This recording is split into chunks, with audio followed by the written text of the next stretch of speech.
CEA, or the Consumer Electronics Association, produces the International Consumer Electronics Show, and of course it's every year in Las Vegas in January, where we proudly launch our new season. It'll be our 14th this coming January, from the very first show always at CES, and absolutely one of the world's largest, got to be the largest in the universe for that matter, technology trade shows. We launch so many, well, we don't, we cover them, but they launch so many new products, new product categories. It's all about exciting things in Las Vegas every year at CES. The president and CEO of CEA, there's too many initials running around, is Gary Shapiro. Gary, how are you? Welcome to Berlin. Thank you, Dave. It's always nice to see a fellow American here in Berlin. It's always great.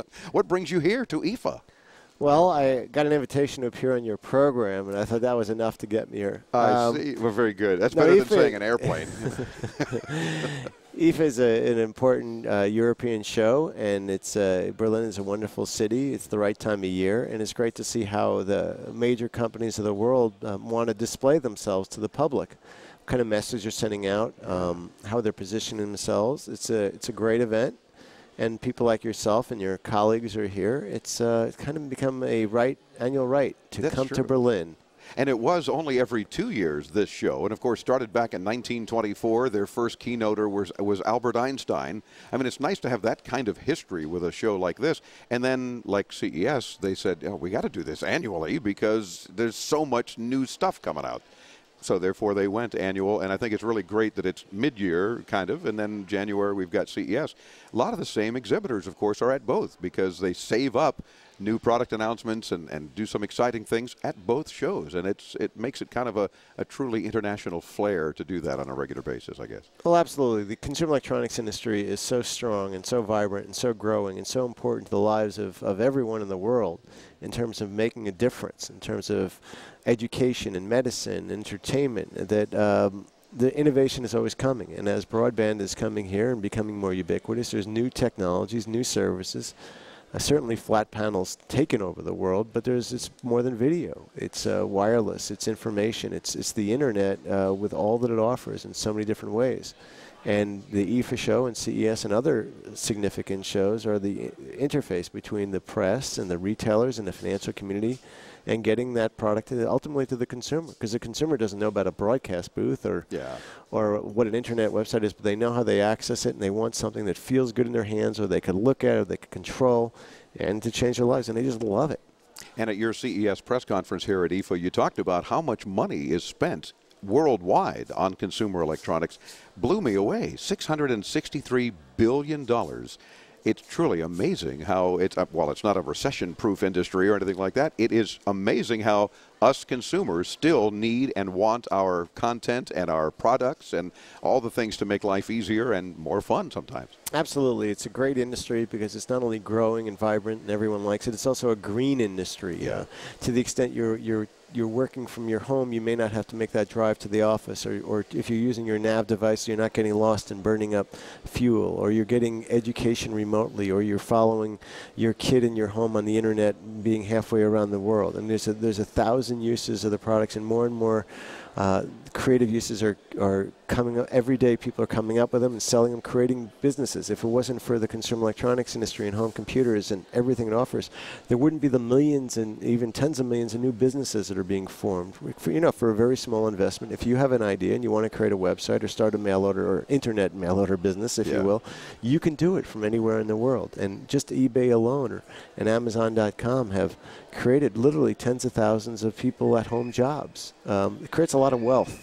It's just not in the industry itself. It's a multiplier effect that goes out, and it's changed the whole nature of the world economy. You frequently bring up another great point, and that is most of your membership are small companies. I mean, we tend to think of the Sonys and the Motorola's and the Microsofts and all that, and absolutely they're critical to the industry and important members of CEA.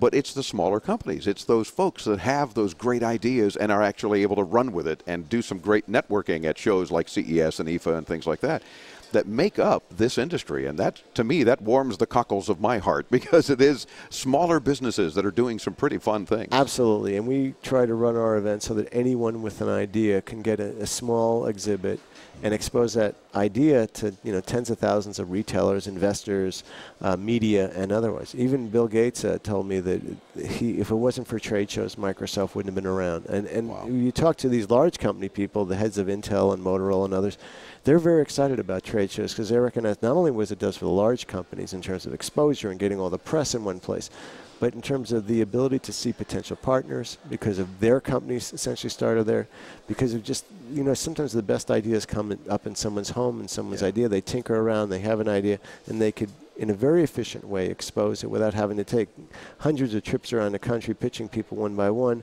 You create a little exhibit at a trade show, and all of a sudden people are walking by, they have ideas, they have partnerships, they want to invest, they want to buy. And that's what makes our world great, is the spirit of entrepreneurialism. That's true. Some great success stories out of these kinds of trade shows. In our remaining 30 seconds, I want to mention you have some new programs at CES starting up this year too, one called the Silver Summit. Now, does that mean folks our age category and considerably older? Well, we should be calling it the Silver and Balding Summit, but it's really aimed at people of the AARP generation, products which are designed for older people. And then we also have something similar for younger people. It's the old and the new. Kids at play, absolutely. They're always being innovative at CES with new things, new exciting things happening. And, of course, you don't want to miss a minute of our 3 weeks' worth of CES solid coverage coming up in January. And will you be kind enough to help kick off our broadcasts from there again? We couldn't have a CES without you there, Dave. Oh, well, thank you, sir. We love you, too. And we love Dr. Susan. Lovely wife he has, too. I'm going to get Andres to pan the camera on our video podcast and go take a peek at Susan hiding behind Chris. Check it out. She's a lovely lady and a new mom. Go figure. Congratulations, by the way. What, 4 months old, right? 4 months old. Wow, you should be very proud. Dr. Susan there. Now I know why you're so happy these days. Always. Exactly. Gary Shapiro, the president and CEO of the Consumer Electronics Association, CE.org. Great, easy to remember website, Consumer Electronics, CE.org. For more, I'm Dave Graveline, bringing you further into tomorrow from Berlin, Germany. Don't go away. There's more from IFA after this.